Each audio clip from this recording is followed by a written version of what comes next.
Queen stood at the edge of the slave market, her forearms crossed in disgust.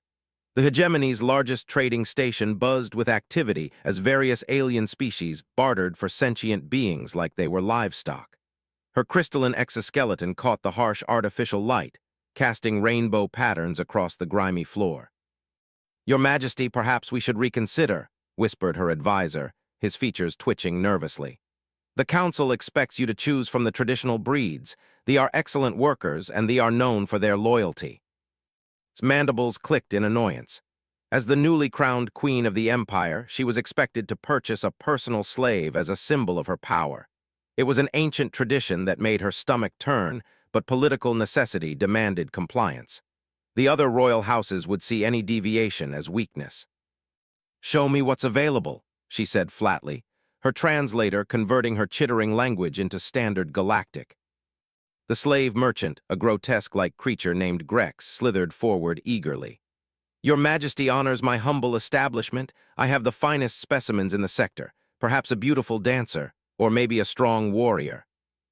They moved through the cramped corridors lined with energy barriers. Behind each glowing wall sat different species, some cowering, others defiant. Felt sick watching the despair in their eyes. She had to choose someone, but every option felt like a betrayal of her conscience. "Wait," she said, stopping before a barrier she almost missed. "What's that one?" In a small cell sat a human male, probably in his 30s. Unlike the other slaves who either begged or postured, he sat calmly reading something on a small device. His brown hair was unkempt, and his clothes were simple work gear, but his posture suggested education and intelligence. "Oh, that thing?" Grex's voice dripped with disdain. "That's a human, species to join the galactic community. Barely worth the energy cost of the containment field, completely useless for any real work." "Humans are weak," added helpfully. "No natural weapons, no enhanced strength, no psychic abilities. They can't even survive in most atmospheric conditions without life support."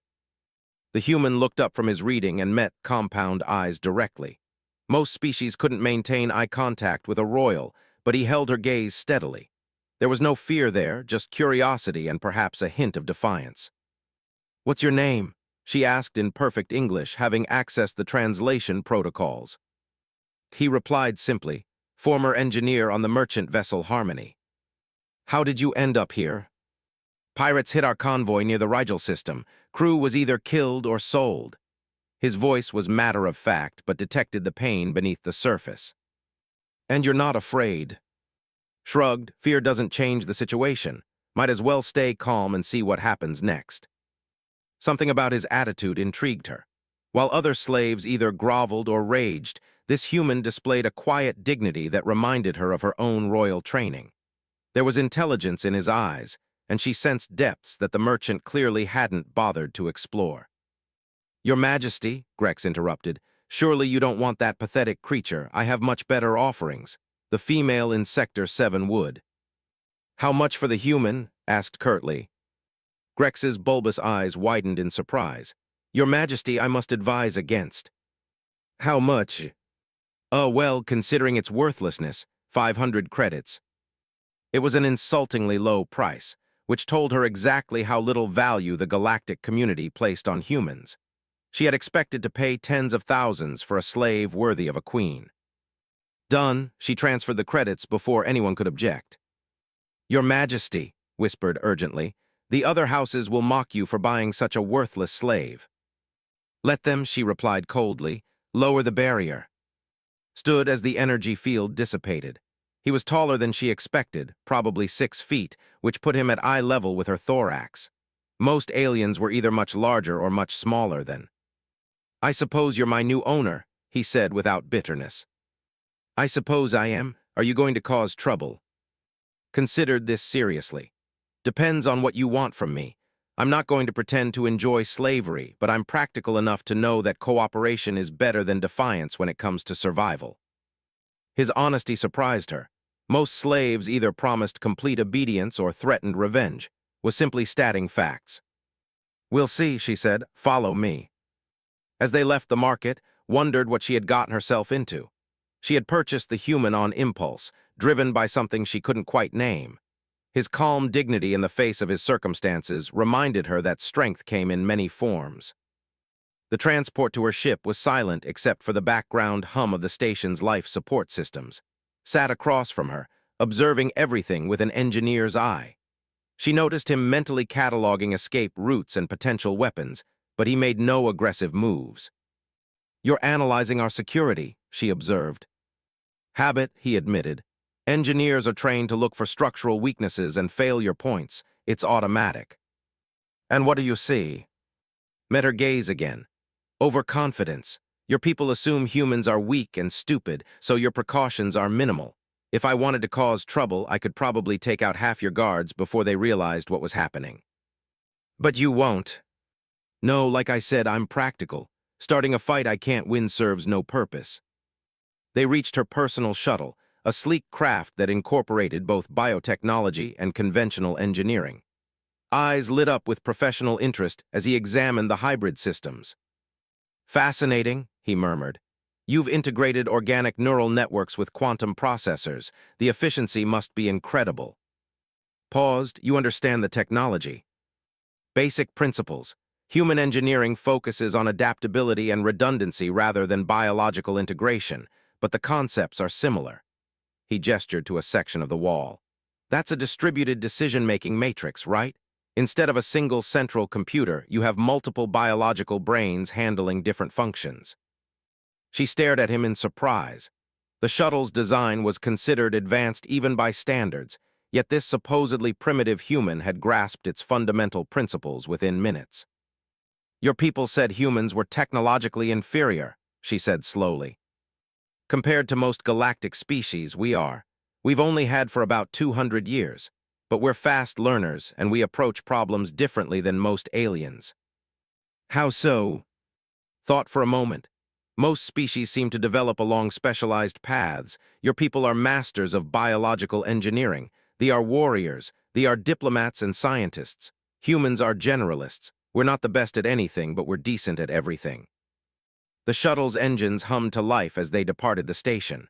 Through the viewport could see her flagship, the Sovereign's Will, waiting in the distance. The massive bioship stretched for nearly 2 kilometers, its living hull pulsing with bioluminescent patterns. "That's your ship?" asked, pressing his face to the viewport like an excited child. "You sound impressed." "It's beautiful. I've never seen anything like it.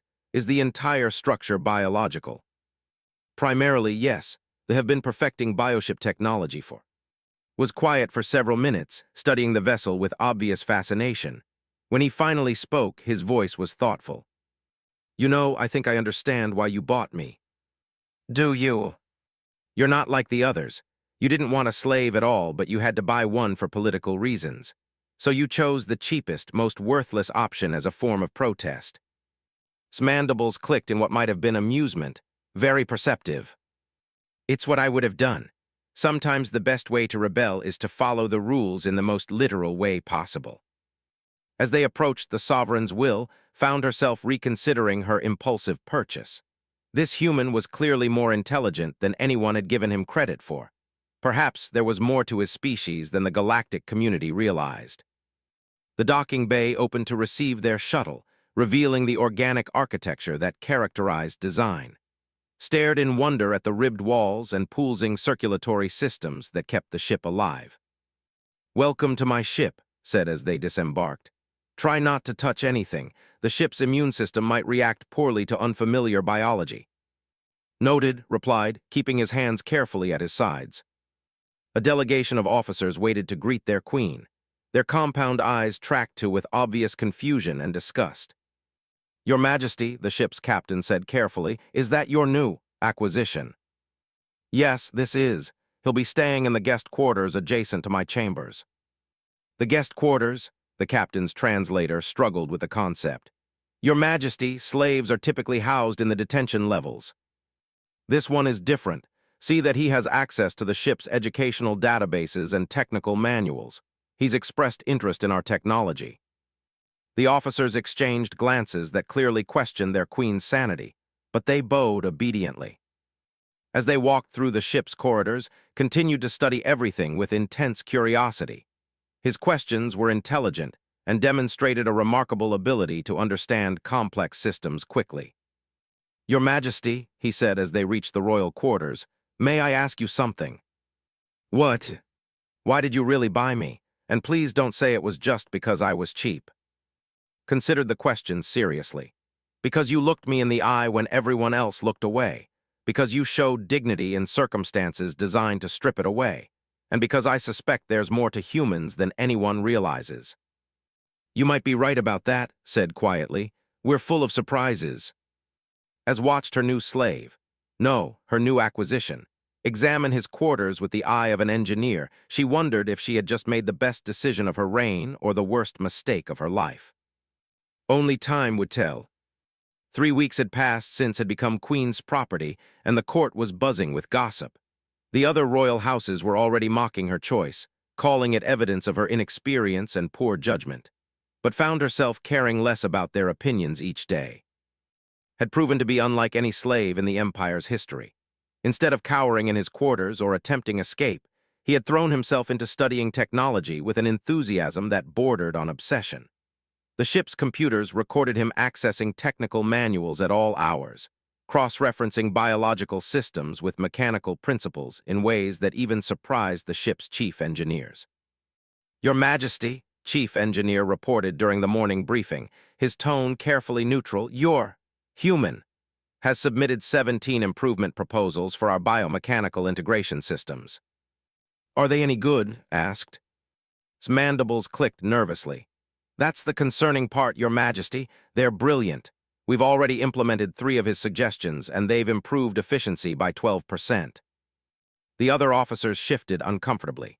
The idea that a slave, especially a human slave, could improve upon of engineering was deeply unsettling to their worldview. "Where is now?" the Queen asked. "Engineering Deck 7, Your Majesty." He asked permission to observe the quantum biological processors in operation. Made her way to engineering, finding deep in conversation with one of the technicians. He was gesturing animatedly at a complex biological matrix, speaking and rapidly improving with only occasional lapses into standard galactic. "The neural pathways are incredibly efficient," he was saying, "but you're creating bottlenecks by forcing linear processing through parallel biological systems. If you restructured the decision trees to..." He noticed the Queen's approach and immediately stepped back, lowering his head. "Your Majesty." "Continue," she said. "I want to hear this." Glanced at the technician, who nodded encouragingly. "Well, human computers use something called parallel processing. We break complex problems into smaller parts and solve them simultaneously. Your biosystems do this naturally, but your programming forces them to work sequentially. It's like having 1,000 voices, but only letting one speak at a time." "Show me," commanded. Moved to the console with the confidence of someone who had mastered the interface completely. His fingers danced over the biomechanical controls as he pulled up system diagnostics and theoretical models. "Here's your current processing architecture," he said, highlighting the data flows. "And here's what happens if we restructure the neural pathways to allow true parallel processing." The theoretical efficiency gains were staggering. A 30% improvement in processing speed with actually reduced power consumption. "This is impossible," breath technician Eth. "The biological systems can't handle that kind of restructuring." "Actually, they can," said confidently. "I've been studying your bioship specifications. The neural tissues are incredibly adaptable. They want to work in parallel. Your current programming is forcing them to work against their nature." "You could be wrong," said coldly. "If you damage our primary processing center, the entire ship could be compromised." "Then we test it on a smaller system first," replied reasonably. "Start with a secondary processor and monitor the results. If it works, we scale up. If it fails, we restore the backup." The logic was sound, but the implications were staggering. A human slave was proposing to revolutionize technology using principles his species had developed independently. "Do it," commanded, "but carefully." The test took 6 hours. Worked alongside the engineering team, his enthusiasm infectious as he explained human technological concepts in terms they could understand. He spoke of redundancy and adaptation, of systems designed to function despite failure rather than systems designed to never fail. Humans build things expecting them to break, he explained too. So we make them capable of self-repair and alternative function. Your biosystems are perfect for this approach because they're literally alive. When the test results came in, Even couldn't hide his amazement. The secondary processor was operating at 45% improved efficiency with no degradation in stability.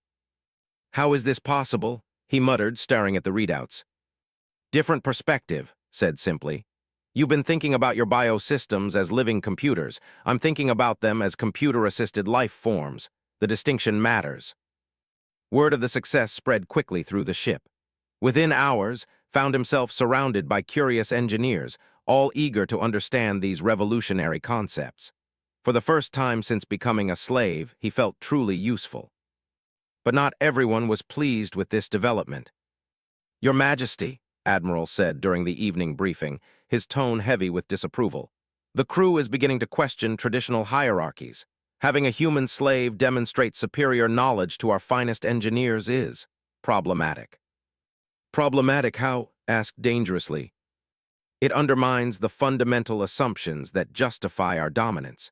If humans are capable of this level of innovation, then perhaps they shouldn't be slaves at all." The thought had occurred to as well, but she wasn't about to admit it in front of her officers. "Is an exceptional individual. He doesn't represent his entire species." "Are you certain of that, Your Majesty?" The question haunted her as she made her way to quarters that evening. She found him hunched over a tablet, working on what appeared to be another technical proposal. "You're going to damage your eyes reading in that dim light," she said. Looked up startled. "Your Majesty, I didn't hear you enter." "You were focused. What are you working on?" "A proposal for improving your faster-than-light communication systems. I think I've found a way to increase range and reduce power consumption by integrating biological amplifiers with quantum entanglement matrices." Stared at him. "You've been here 3 weeks, and you think you can improve technology we've been perfecting for centuries." "Not improve," said carefully. "Adapt.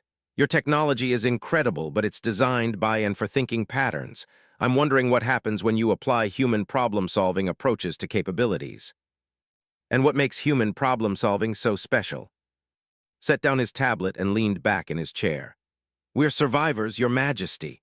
Humans evolved on a world that was actively trying to kill us. We had no natural weapons, no armor, no special abilities. We survived by being adaptable, by learning fast, and by working together despite our differences." "Other species work together." "Yes, but usually within their own kind. Humans have a talent for cooperation across species lines. We form partnerships with anything that seems useful, from other mammals to artificial intelligences." "You're saying humans are naturally good at integration." "Among other things," hesitated, then continued. "Your Majesty, may I speak freely?" "You may. I've been studying your people's history. They are incredible engineers and scientists, but you've always worked alone. You don't form alliances, you don't share technology, you don't learn from other species. You conquer or you ignore. And you think this is a weakness. I think it's a limitation. Your bioship technology is centuries ahead of anything humans could build, but it could be even better if you incorporated ideas from other species." "Considered this? What other ideas?" "Redundancy systems for damage control, computational elegance for processing efficiency, precision manufacturing for component reliability, and yes, human adaptability for system integration." "You're suggesting a technological synthesis." "I'm suggesting that maybe the reason humans seem weak is because we're not meant to work alone. We're meant to be part of something larger, taking the best from everyone and making it work together." The conversation was interrupted by an urgent chime from the ship's communication system. "Your Majesty," came Captain Orr's voice, "we're receiving a distress call from the Hegemony Research Station at 442. They're under attack by unknown vessels and requesting immediate assistance." Activated her personal comm. "How long to intercept?" 18 hours at maximum speed, Your Majesty." "Set course immediately." She turned to, "This conversation will have to continue later." But as they dropped out of faster-than-light travel 18 hours later, it became clear that the conversation was about to become very relevant indeed. The research station was under siege by ships of completely unknown configuration. They moved with fluid grace that suggested biological components, but their weapon signatures were unlike anything in databases. Analysis commanded. Unknown, Your Majesty. The vessel configurations don't match any known species in our databases. Had made his way to the bridge during the journey, his slave status temporarily forgotten in the crisis. Now he stared at the tactical displays with growing excitement. Your Majesty, he said urgently, those ships, they're using hybrid technology. Explain. Look at the energy signatures. Biological power generation, mechanical propulsion, electronic targeting systems, and what looks like psionic amplification. They're doing exactly what I was talking about, combining technologies from multiple species. That's impossible, Admiral said. No species has that kind of integrative capability. Maybe no single species, replied quietly. But what if it's not a single species? What if it's an alliance? The implications hit everyone simultaneously. If there was another multi-species alliance out there, one that had achieved technological synthesis, then the Empire's isolation suddenly looked like a critical strategic weakness. Your Majesty, the communication officer reported, we're receiving a transmission from the attacking fleet. On screen, the image that appeared made everyone freeze. The creature speaking was clearly artificial, a hybrid of biological and mechanical components that suggested multiple species had contributed to its creation. When it spoke, its voice was a harmonic blend of different alien languages. Vessel, you are interfering with our harvesting operation. Withdraw immediately or face the consequences. This is Queen of the Empire. You are attacking a hegemony facility. Explain yourself. The hegemony's time is ending. The Synthesis Alliance claims this territory for the greater good of galactic civilization.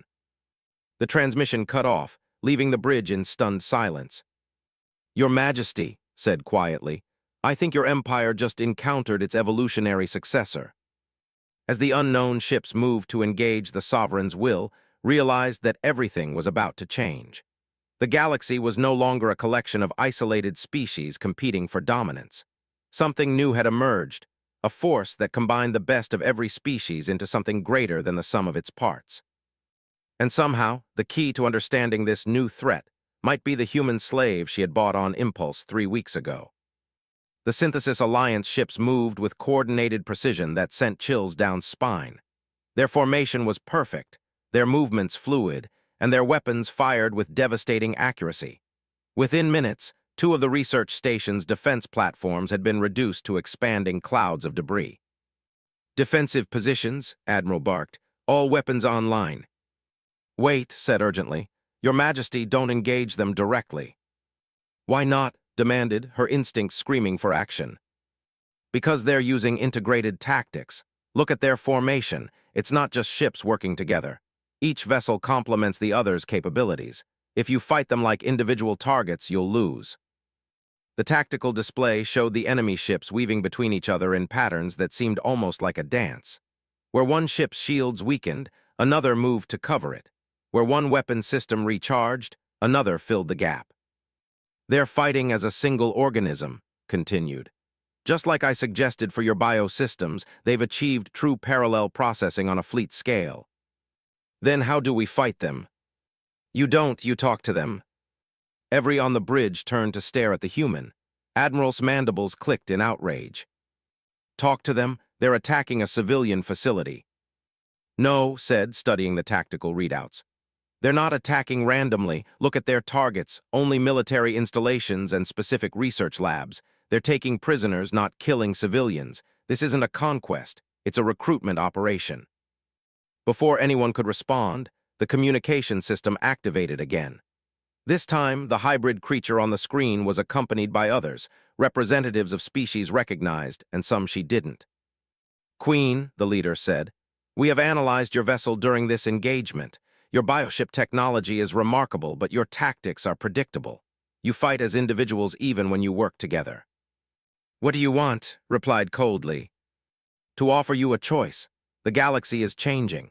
The old system of isolated empires competing for resources is inefficient and destructive. We offer something better, true cooperation between species, combining our greatest strengths. Slavery by another name, Admiral spat. No, equality. The creature's expression was unreadable, but its tone suggested genuine conviction. Every species contributes what they do best, provide wisdom and diplomacy, provide courage and strength. Humans provide adaptability and innovation. Each is valued equally. Humans, found herself asking, humans are part of your alliance. Humans are the foundation of our alliance. They possess a unique ability to bridge the gaps between species, to see connections that others miss. They are the catalyst that makes synthesis possible. Stepped forward before anyone could stop him. Are there human ships in your fleet? Several of the alien representatives turned to look at something off-screen, and then a human face appeared in the transmission. The woman was probably in her 40s, with graying hair and laugh lines around her eyes. She wore what looked like a uniform that combined elements from multiple species designs. "Admiral Sarah, Synthesis Alliance Fleet," she said with a slight smile. "And unless I'm mistaken, we've been looking for you." Sarah's voice cracked with emotion. When did you? Long story, little brother. Let's just say that humans are very good at making friends when we need to. The family connection sent murmurs through the bridge crew, felt pieces of a larger puzzle clicking into place. "You're related to this human?" she asked Admiral. "Is my brother. He was captured during the Rigel convoy attack 6 months ago. We've been tracking down survivors ever since." 6 months, looked confused. "I've only been a slave for 3 weeks. The hegemony slave markets aren't the only ones in the galaxy," Sarah explained gently. "You've been passed between several owners. This is actually the 4th ship we've tracked you to." Felt a chill of realization. "You've been following us." "Following's biometric signature, yes. We don't abandon our people." Sarah's tone hardened slightly. "Though I have to say he seems to be in better condition than we expected." "Your Majesty has been fair," said carefully, "more than fair." Admiral interrupted the reunion. "This is irrelevant. You're attacking hegemony territory. Withdraw immediately or face the consequences." "What consequences?" Sarah asked mildly. "You're 1 ship against 12. Your weapons are impressive, but you're outnumbered and, more importantly, you're outthought." She was right, and everyone knew it. The ship was powerful, but the Synthesis Alliance had positioned themselves perfectly. They could destroy the Sovereigns whenever they chose. "However," the original alien speaker continued, "we prefer cooperation to destruction. Queen, you have a choice to make. Join us willingly and your people will be welcomed as equals. Refuse, and you'll be treated as enemies of galactic progress." "Some choice," muttered. "Actually," said quietly, "it's a better choice than it sounds." Everyone turned to look at him again. He stood, his demeanor shifting from slave to advisor in a way that made several officers reach for their weapons. "Your Majesty, for 3 weeks I've been studying technology and culture. Your people are incredible engineers and fierce warriors, but you're isolated. You don't share knowledge, you don't form lasting alliances, and you don't adapt quickly to change. And you think this alliance is the answer. I think this alliance is inevitable. Look at what they've accomplished in just a few years. They've integrated technologies from dozens of species. They've created vessels that are superior to anything any single species could build. They're not conquering the galaxy, they're evolving it." Admiral stepped forward threateningly. "You forget your place, slave." "Actually," said calmly, "I think I'm finally finding my place." Before anyone could react, he pressed something on his sleeve. The device he'd been working on for weeks, the one everyone had assumed was just another technical proposal, activated with a soft chime. Suddenly, every system on the bridge began operating more efficiently. The bioneural networks that controlled ship functions started processing information in ways they never had before. Displays became clearer, responses faster, energy consumption dropped. "What did you do?" demanded, staring at his engineering readouts in amazement. "I implemented the integration protocols I've been developing," replied. "Your ship is now running on hybrid architecture, biosystems with human adaptive programming and Synthesis Alliance communication protocols." "That's impossible. Our systems are hardwired." "Your biosystems are alive. They want to grow and adapt. I just showed them how." Turn to, "Your Majesty, your ship is now compatible with Synthesis Alliance technology. If you choose to join them, the integration will be seamless. If you choose to fight, well, you'll be fighting with significantly improved capabilities." The implications were staggering. Hadn't just been studying technology, he'd been preparing for this moment. He'd known his sister was coming. "You planned this," said, though she didn't sound angry. "I hoped for it. The distress call, the attack, those were opportunities, not plans. But when I saw those ships using integrated technology, I knew the Synthesis Alliance had finally found us. Us. Humans and working together. Your Majesty, do you remember what I told you about human survival strategies? We don't fight alone. We find the strongest allies we can and make ourselves indispensable to them." "And you think they are strong allies?"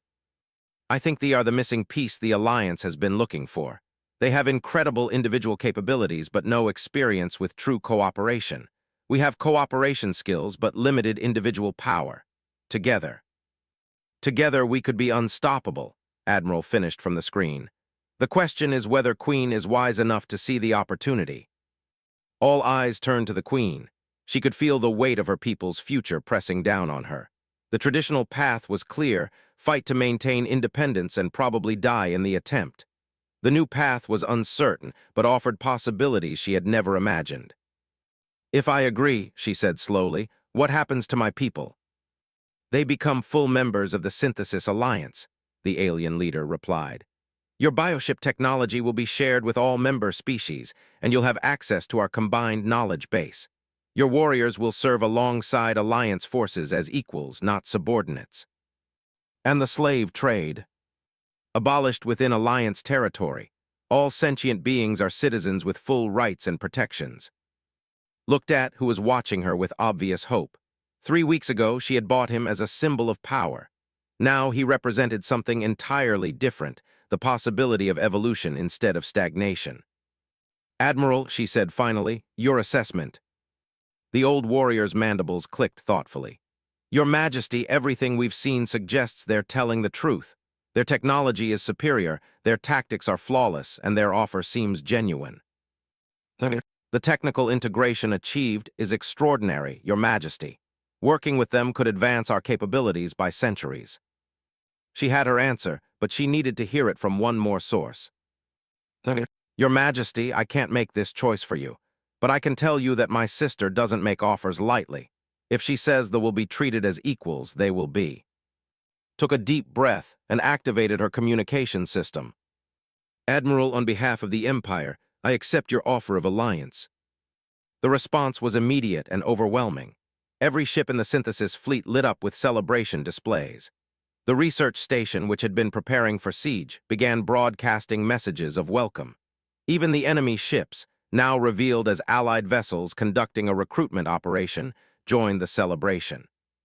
"Welcome to the family," Sarah said with a grin. "You did good work."